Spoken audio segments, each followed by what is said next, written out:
And the telephone number is 774-317-9986. And this is a Thai food restaurant. They cater, they do lunchbox specials for companies. They have lunch, naturally, and a quick lunch type of specialty. They do dinners, they have all kinds of fabulous, wonderful food. They were the best food on Shrewsbury Street in 2015.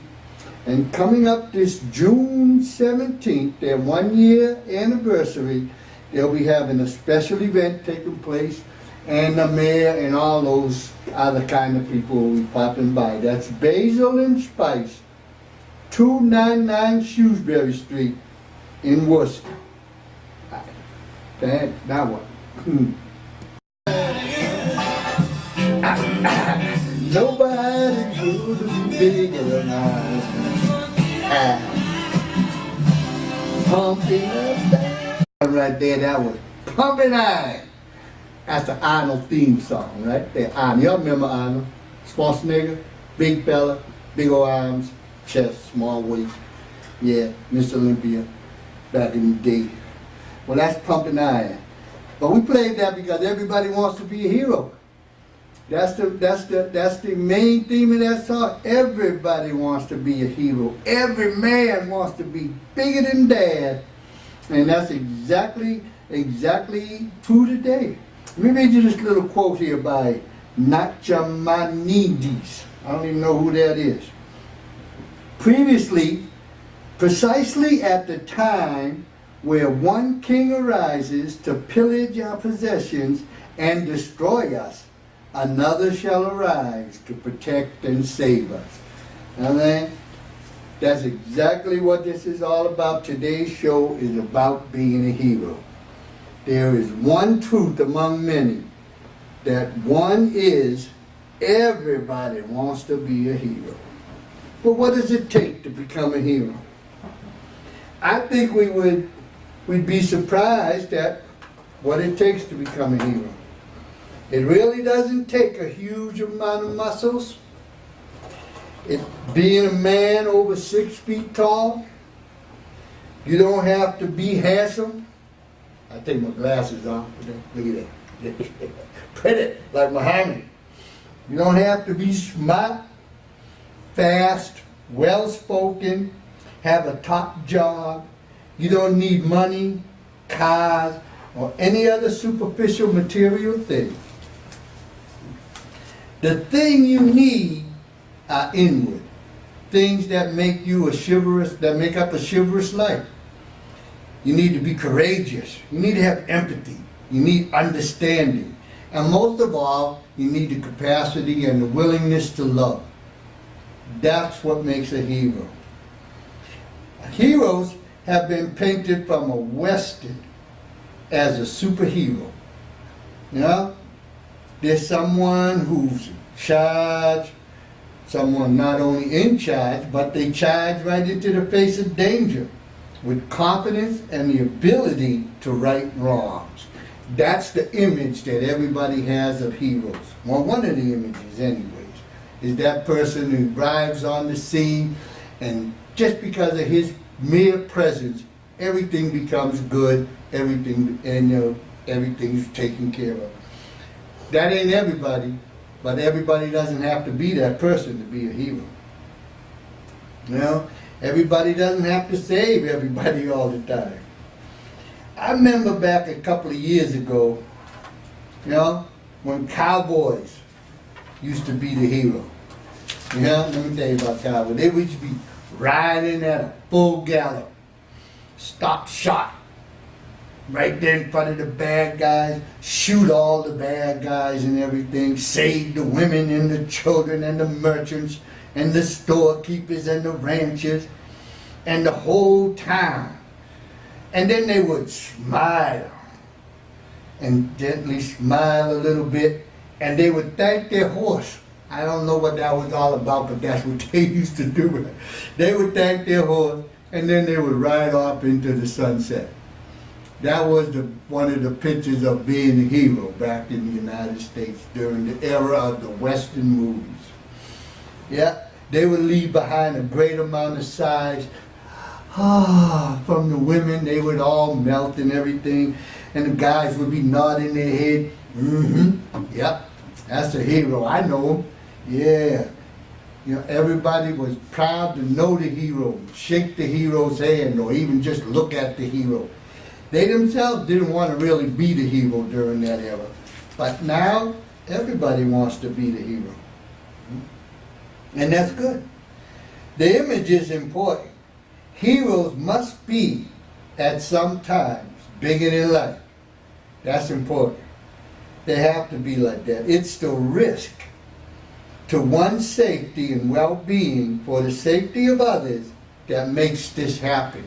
You know, that's the image of today's hero. That's what everybody keeps looking for today, is that image of somebody who has confidence, who has the ability to save the day, chase away all the bad guys and all the big monsters at night, and calm the thunder and lightning. I mean, heroes do it all now. You know, they just be doing it. That's basically what they like to do. Yeah. The image of the hero is so important to us. We all need to, because we all need to feel that we can be that person, that hero, the one willing to die for others. And literally to die. I mean that not in jest or anything. Heroes today, some heroes, they literally put their lives on the line for us, and they're willing to die for our safety and stuff, and that's a hero. But these are your unspoken heroes. Well, not so much unspoken now, they're identified in all the news medias and stuff. And they're pumped up and trying to make it so that everybody just wants to not emulate, but they all want to look at this person with great respect and great, oh man, I wish I could be like that. Well, you can. I do believe all are that hero. This is what I truly believe. Every man, every woman, every person out there is truly that hero. They're that person who can stand up there and take on all those tests of life that just be coming at you, with little regard for their own safety. At times, sometimes they might decide, well, I'm having fried chicken tonight, so I don't know if I'm going to be running in there and taking on these bad guys. But, you know, I get them tomorrow, because, you know, my wife cooks some good fried chicken, and I just can't let that stuff go. So, and that's okay. They're still the hero, you know. They're still the hero, because everybody has the opportunity to make choices in this world. So, can you be a hero? Huh? It's easy. You start as all heroes started, with 3 words, folks. That's all you need to start to be a hero, is 3 little tiny words.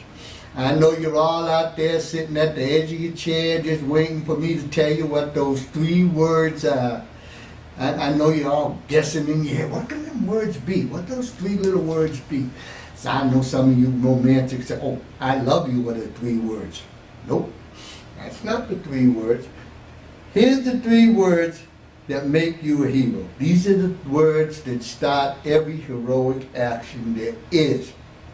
I got you. You know? That's all you got to say. Somebody who's scared of the darkness and everything, your little kid and everything, you just put your little arms around them or your big arms around them, say, I got you.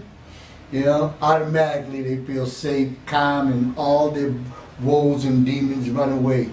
You know? Somebody who's hurt on the street and you walk over there and say, I got you.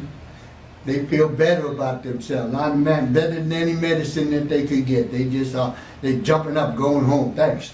Going home. You forgot your leg. Okay, I'll get that later. Thanks, but I got you anyway, girl. That's what it is. I got you. But you got to follow that up with whatever is needed to make those words ring true.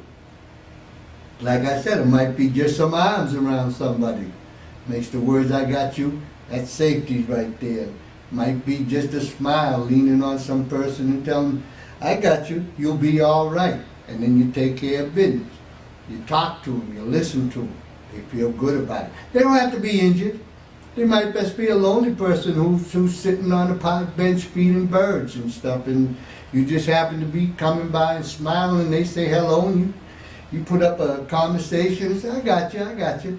And then next thing you know, you made a friend, and more than that, they feel secure and safe now because you said, I got you. And these are powerful words, as long as the deeds are there to make those words happen. Oh yeah, there's a need for the bravery too. You know, can't forget bravery. There's a need for it. We live in a society that honors bravery. And that bravery comes from soldiers, policemen, and firemen. But they're heroes, but by choice to save others. You don't have to be the policeman. You don't have to be the soldier. You don't have to be the fireman. You know, you don't have to run into burning buildings. You don't have to stand in front of people while they're shooting to try to protect somebody else as a policeman or a soldier. They signed up for that position. That's their job. Let them have it. You know, let them be that type of hero. You know, and that's okay, because their bravery is with them a little bit more than your bravery would be. Because I don't think they get chicken all the time. They might have meatloaf or something like that, you know, so they might not want to be going home for meatloaf. I like meatloaf though, but they might not. But again, they sign up for those jobs. And if you try to get in the way and do their job, actually you're just in the way of doing their job, and you can cause more harm because you don't really know how to control the situation and stuff. But if nobody's around and the need for somebody's safety becomes paramount, you step up. That's the hero in you. You step up. The bravery is in everyone. It's just the situation is different for everyone when it arises. So if you're by yourself and you see somebody in a car and the doors are locked in the accident and the flames are running towards the gas tank and the battery, and you know it's this imminent danger that's going to blow up and that person's going to die unless you do something, I sure hope you have a meatloaf, because you need to run over there and take care of business, you know, and take that person out that car or anything. And if you don't, that's quite all right too, you know, that's quite all right.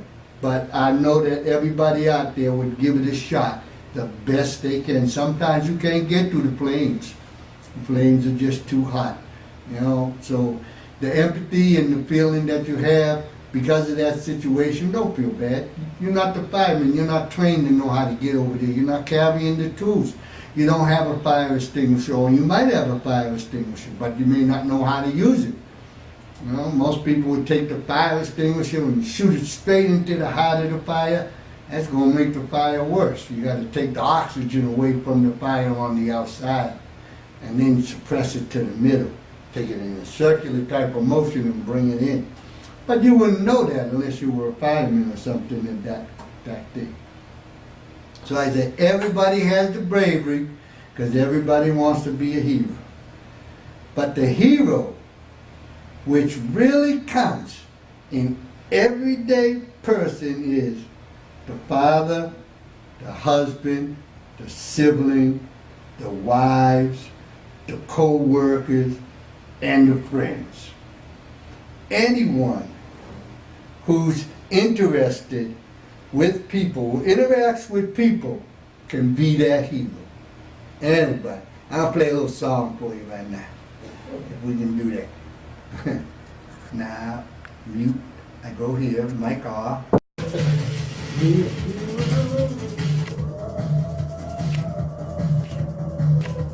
know my wife is loving this. Huh? She loves this type of music. A lot of people like this type of music. I am coming down onto the 20s now. So, Only 20 seconds. I want to go to the mic.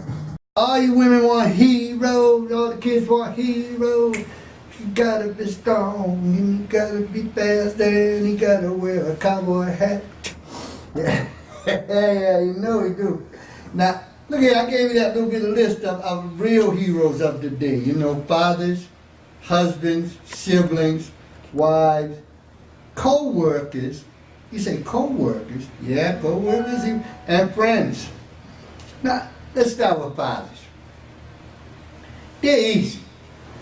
They have the image as the greatest superhero to their kids and to some of their friends, their kids of their friends. You know? Hey, let me tell you a little story about my daughter, because I always loved this. You know, I remember when she was 6 years old, right? And she was in a play. It was The Wizard of Oz in Braintree. You know? And I was a little tiny bit late. I wasn't too late and everything. But when I got there, all you heard throughout that whole auditorium was my daughter pointing at me and saying, "That's my daddy." That was great. I felt real good with all that there. I'm the only brown-skinned person in Braintree at this stage. You know, my daughter just had to stop the show. And my daddy. See, that's what fathers are all about. I know every father out there gets that same thing. If they're late for their daughter's performance, their daughter gonna stop the show and point and say, "That's my daddy," right there. Be just as proud as they want to be. Yeah, I remember that. She was 6. She's a little older now, but I'm still her daddy. That's my sweets. That's what I call her. I call them cold sweets. Yeah, she still can't do anything wrong. Yeah, I'm still her daddy. So you see her and she kills you, it's your fault. Can't be hers. None of that. So husbands, this is a little, you know, we're going to move into husbands now. Husbands is a little bit harder. But your husband, if you put your wife's feelings and needs and wants first, that's what you do. And you wrap it all up in a big fluffy blanket of love. You'll always be the hero. You know, I'm pretty much sure that's guaranteed with anybody. If you're the husband and you're just, like I said, I think I said this a little bit earlier on another show, when you put it all her, you know, all her needs and everything, because she don't want you to be taking in all the things. You know, women are pretty courageous and pretty bold and pretty fiery kind of people out there too. And they can take care of themselves. So, but if you put their needs first, you know, and you put their wants first, you're never going to have any problems, you know, and just give it love. And wives, if you do the same thing to your husbands, ain't never going to be a problem in your house. Everybody's having chicken, unless you want meatloaf, you know. I don't know how that works. What do you think about that, Keith? Hey, how you doing? It's Keith Laporte. Yeah. It's our little Keith the Thought.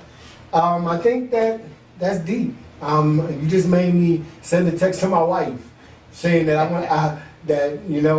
want the chicken. Is there anything I can do for you? You know, and trying to, like you say, think of her needs first before mine.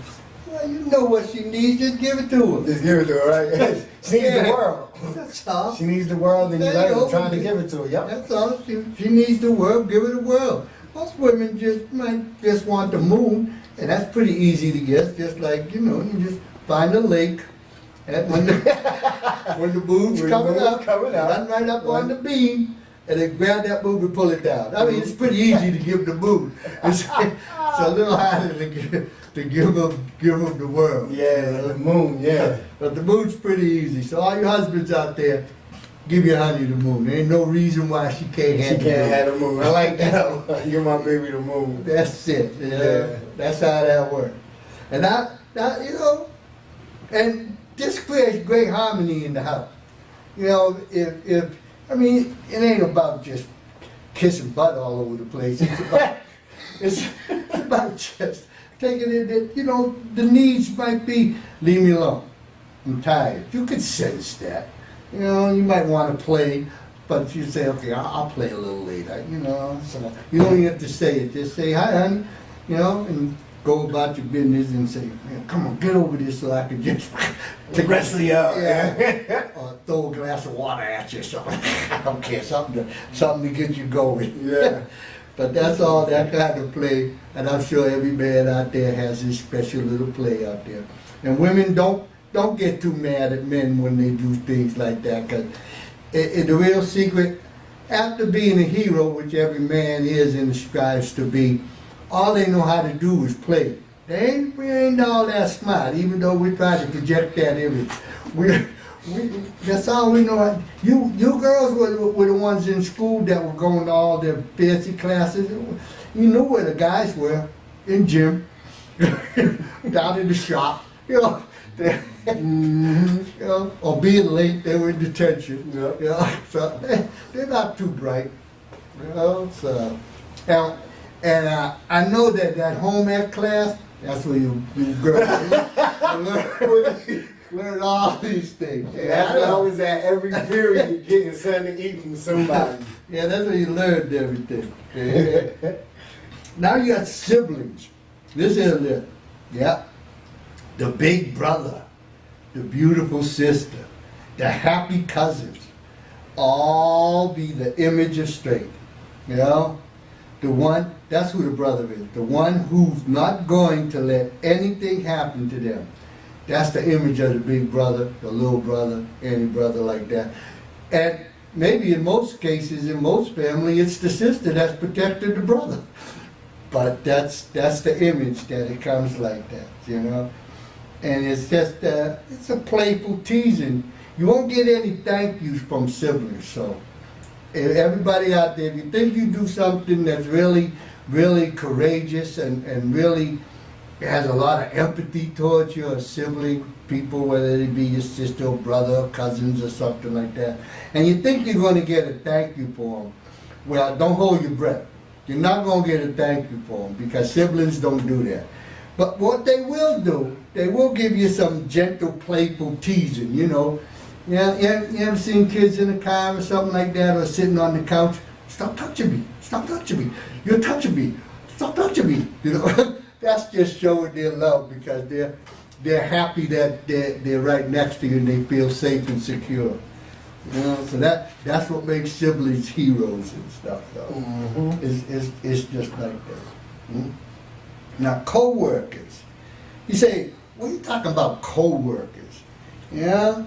That's the hardest place to be a hero, you know, because we live in a world that's driven by competition, greed, and self-importance. And those three things are always found in the workplace, you know.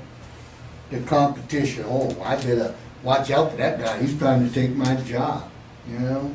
And if he takes my job, I won't get a good promotion.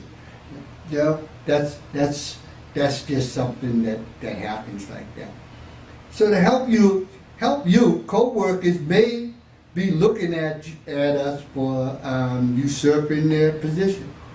That's what happens when sometimes you help a co-worker. They're thinking, you're trying to undermine me so that you can take my position. You know?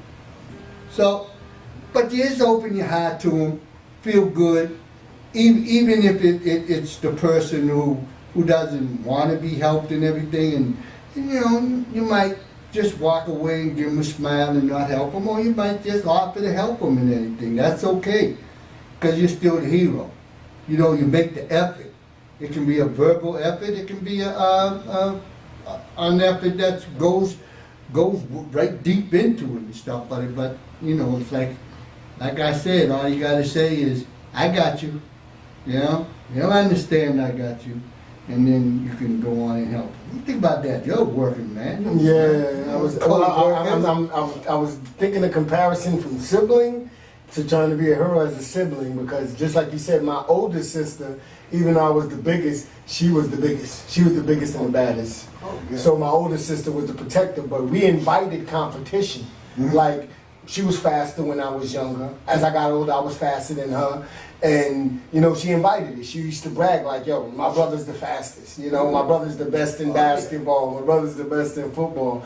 So, but that's the family structure. And I guess that's what happens when you invite competition in the family. But as a coworker, I'm lost trying to understand how can I be a hero as a coworker when challenging and competition isn't inviting in the workplace, because like you said, that person is like, if I get outperformed, or if this person, you feel me, who is making more or less than me, outworks me, that thought of that security blanket, which is, you know, my position and me getting paid, can be snatched.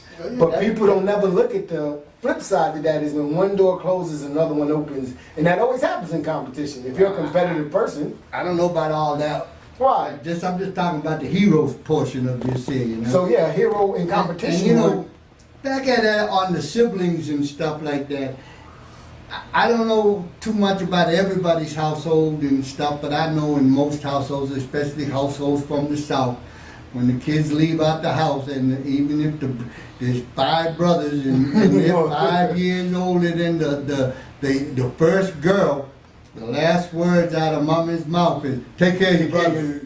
Is it? Yeah. Or not take care of your, I think it changes. No, it doesn't change. It's You the think so? same word. It's the woman that's... The girl, she can be 6, and you Behind can brothers. be 50. Yeah, take care of your brother. Keep an eye on. That's how life kind of works with you. Yeah, you're right though. I kind of see. Yeah. I'm kind of seeing it now. That Mhm. my sister was like kind of the one to look over everybody and bring the report back to mom. Like, Yeah, that's right. Ain't that they're tattling on you? That's their job. They get their job. They're nurtured and from life they learn how to be the one who really takes care of the business. Because everybody knows the boys are stupid. What's he gonna do? He probably gonna walk into that puddle. walk through the puddle, right? Yeah, so I gotta keep an eye on her. Yeah, because he ain't on it. Now we got friends. This is the greatest hero. Because friends tell you thank you. A friend will say thank you. And friends, many are heroes and they mean it when they say thank you. That's why they're the hero and stuff. It ain't about a courageous type of thing. It ain't about anything. It's just about being a friend. Sometimes people need a friend that's just going to be, say, man, I really got this problem. I need someone to listen to me. And a friend's somebody who's going to just listen to you. And you, the friend to that person, you say thank you, you know. So that friend was the hero, you know. Or vice versa. You might be the one that's lending the ear, and that's how that works. But friends are thing. And one thing about a true friend doesn't have to be with you all the time. And that true friends are here for you. They're always going to be here. You might not see a true friend for years, but if it's a true friend, you know, and you say, hey, it's just like you saw them just about a half hour ago, you know. You know, you could have seen them, and then 21 years later, you say, oh man, I missed you. Last time I saw you, you were just going off to the bathroom, you know, in the 7th grade, you know. Well, and they say, yeah, well, yeah, I did that, you know. But how's things going, you know? And they just pick up the conversation and the hugs and the love right there from a true friend. Just hasn't gone away and hasn't stopped. It just continued on in another plane. But you know, that same love and enthusiasm for a friend is right there. What do you think about that, Keith? You got any friends? Ain't nobody like you. Yeah, nobody like me, but I'm actually just thinking about a friend right now. Shouts out to my friend. I want to go see him. We don't shout out on my show. No shout out. If I ask you what you think, tell me what you think. I think it's great. I think it's great. Like I said, I'm thinking of planning to go see a friend I haven't seen in 20, 30 years. And he's still my friend. So just that whole idea of, yeah, real friends, you don't need that, you know. We're just going to pick up where we left off after high school. There you go. Yeah. And be a friend. Yeah. That's now, there's 4 principles to being a hero. 4. That's really, there's just 4 underlying principles. 1, heroes should keep in mind the needs of the many, the group. That's important to being a hero in a situation. You have to keep in mind the welfare of the group. 2, inaction is sometimes the most difficult, but may be the best choice. And 3, if your actions don't stick to words, you haven't spoken. You know, I'll explain these in a minute. And 4, heroes are heroes even when they are not in charge. And you know, These are the 4 things. So let's start looking at these, because we're getting close to time. Heroes should keep in mind the needs of others. Heroes, men of chivalry, should not allow their own interests to get in the way when making decisions on what actions to take. Right? You understand that? So you don't make a decision based upon you when you're in a hero situation. Safety to others, the comfort of others, the well-being of others should be what makes that decision. And in how do you act? Right. If you're a father and on your day off, your choices are 1, go play golf, or 2, take the family to the beach. The answer is easy. The chivalrous hero goes to the beach. And not only does he display the greatest amount of enthusiasm going to the beach, so not to make others feel guilty. And that's what a chivalrous hero would do. What do you think about that, Keith? Quickly, what do you think about that? Quickly, You ain't got a lot of time. the chivalrous, yeah, I like that. I like the choice would be to take the family to the beach and make it an adventure, make it exciting for them. That's definitely... That's how it does. Yeah, I'm going to take a page out that book. Okay? Now this isn't easy. And it becomes even harder when you're hungry, when you're tired, and when you're cranky. It becomes real hard when you know that chicken is sitting at home underneath that nice little tablecloth looking type of napkin or thing like that, just staying warm and juicy for you like that. And you're tired and now you're cranky because you didn't get that chicken first, and all of a sudden you got to go to the beach with the kids. I can see the reaction getting real like aggravated. Yeah, I want that chicken. But that's the joy in any family, any business, any organization depends upon those who put the comforts and joys of others first. That's the powerful part right there. Now, 2, inaction is sometimes inaction is sometimes difficult, but maybe that's the best choice of being a hero. Helping others to achieve the goals they want by themselves. You know what I'm saying? Sometimes if you just interject yourself into a person's life and do everything for them, and you're enabling them, and they're never achieving that goal, that warm feeling that they're going to get from knowing that they could do it themselves. They're always going to be dependent on somebody else doing these things for them. So this inaction is important to be a hero because it's hard. You feeling like, oh man, I really like these, love this here, love my daughter, love my sister, love anybody like that, and I don't want to see them really struggling and suffering, and I can do this, I got this, And so I'm going to just interject myself right into their life and do this, and and you stir up the batter for that cake and everything, and then you're all upset because they don't want to eat it, because they would have felt a whole lot better about themselves if they stirred up the batter for that cake. It may not have been as tasty as the one that you made, but it's still, you would have been the hero for allowing them to do those things. So inaction makes others aware of the risks needed and also necessary when standing up for others' comforts and needs are important. So that's what's so important about inaction. Because the risk of eating this cake, it's going to be nasty, but you're going to eat it anyway, knowing you could have made a better cake, but you let the person go ahead and be the person by your inaction. What do you think about that? Huh, Keith? You got a thought? Quickly. Yeah, it's deep. I'm thinking, maybe. I'm thinking more of a quote, yes, patience is a virtue. So maybe to not do nothing is better than doing something that isn't, helping the situation. Yeah. I definitely like that, yeah. It's not, yeah.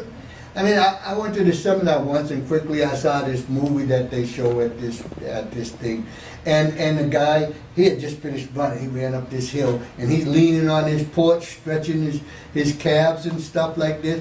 And this guy came up in the truck. He came up in the truck, and he was,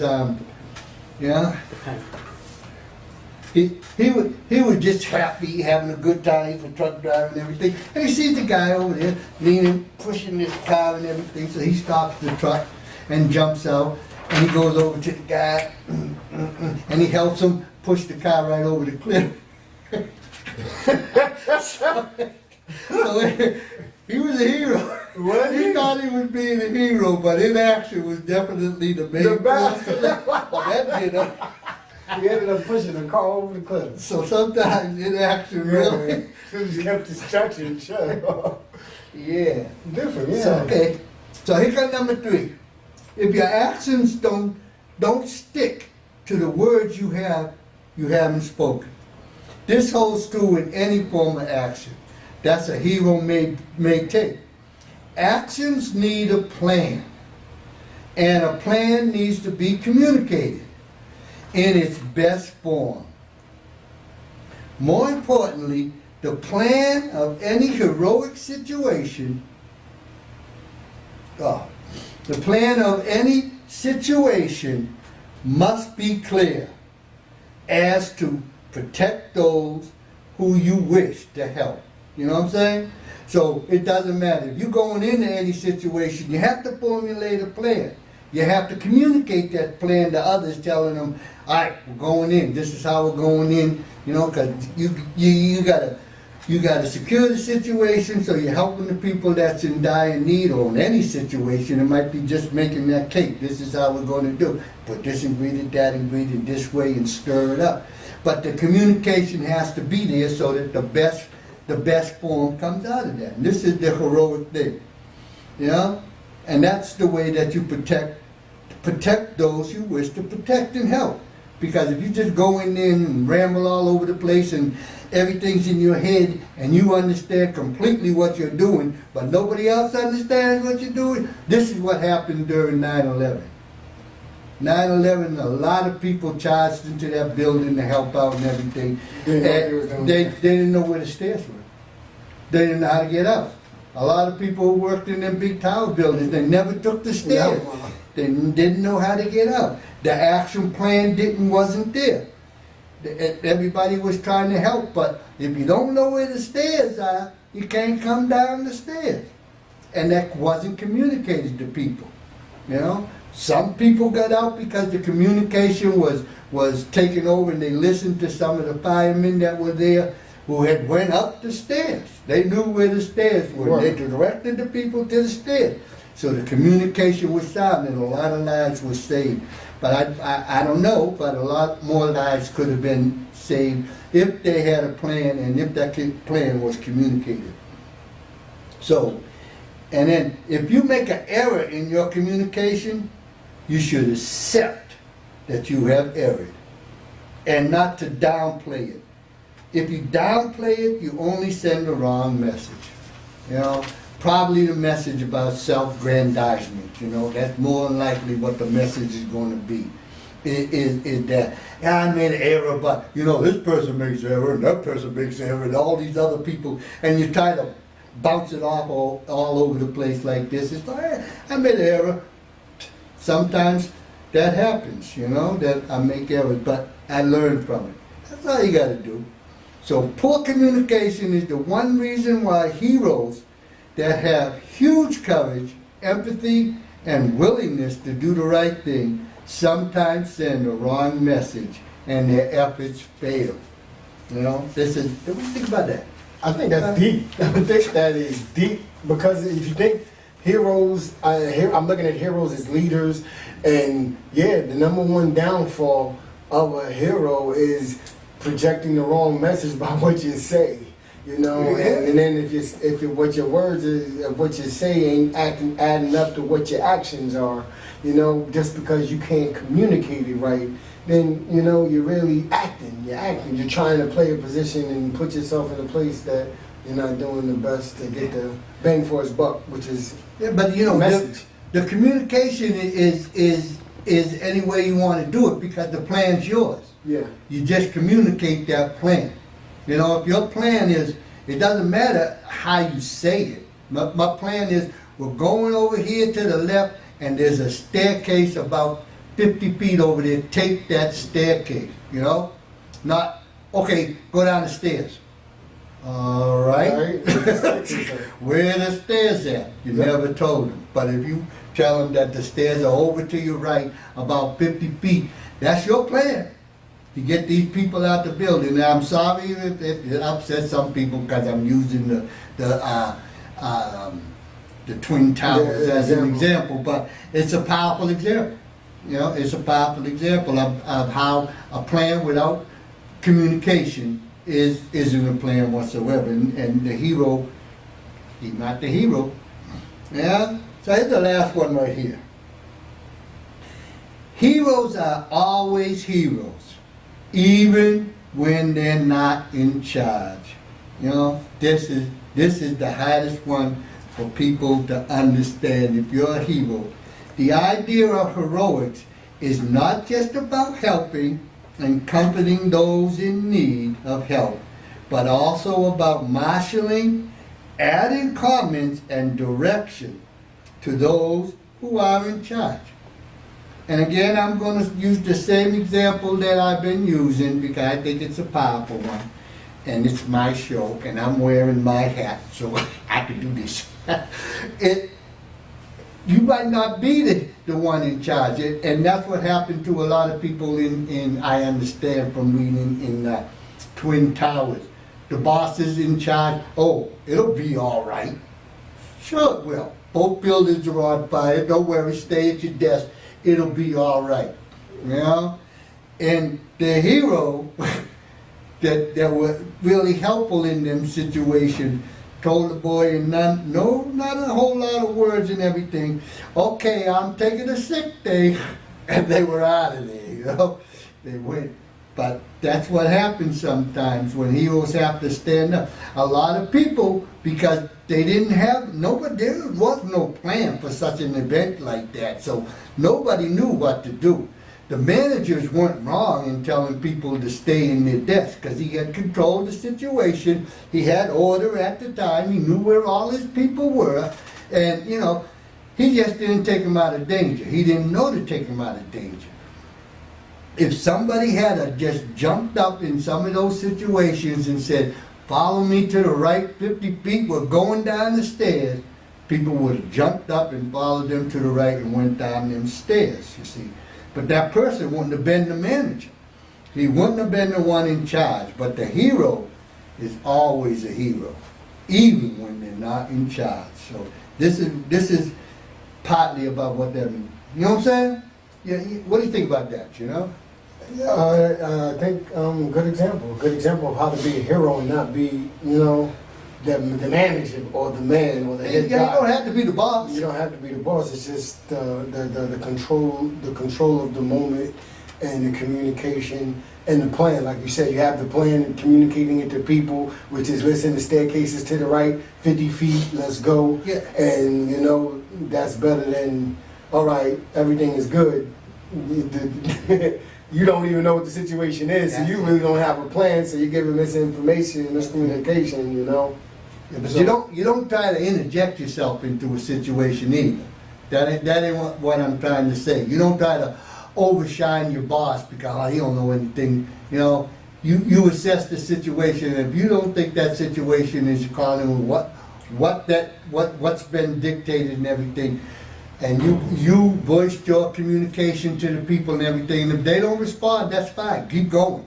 Go down those stairs. Yeah. Don't stand there and argue with someone. You're thinking about it, assessing the situation. The building's shaking. The boss is telling me to stay at my desk.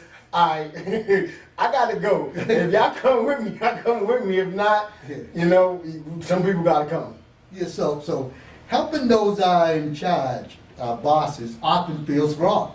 That's why we don't do it. It often feels like, well, I can't do that. That's the boss. Because of the hierarchical culture that we live in. We you know, but sometimes those in actions make those in charge make poor decisions, which can result in other suffering. Like I said, that was poor decisions made on the part of those managers. There were decisions made.